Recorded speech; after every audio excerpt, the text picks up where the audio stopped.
ছাগলকাণ্ডে সমালোচিত সাদেক অ্যাগ্রোতে দিনভর উচ্ছেদ অভিযান চালিয়েছে ঢাকা উত্তর সিটি কর্পোরেশন।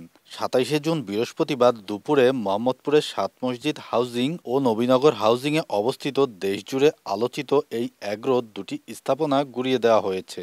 অভিযানে নবীনগর হাউজিং ৭ নম্বর রোডের মুখে পানি উন্নয়ন বোর্ডের জমি দখল করে গড়ে তোলা সাদেক অ্যাগ্রোর অবৈধ স্থাপনা উচ্ছেদ শেষে মালামাল নিলামে বিক্রি করা হয়েছে। উচ্ছেদ অভিযানের সময় ছাগলকাণ্ডের আলোচিত ১৭৫ কেজি ওজনের ছাগলটি সহ অন্যান্য গবাদি পশু সরিয়ে নেওয়া হয়। এই উচ্চবংশীয় ১৫ লাখ টাকা দামের ছাগল কিনতে গিয়ে এনবিআরের সদ্য সাবেক কর্মকর্তা মতিউর রহমানের ছেলে মুশফিকুর রহমান ওরফে ইফাত সেই ছাগলের রশি ধরে টান দিলেই উঠে আসে ইফাতের বাবা জাতীয় রাজস্ব বোর্ডের কর্মকর্তা মতিউর রহমানের নাম।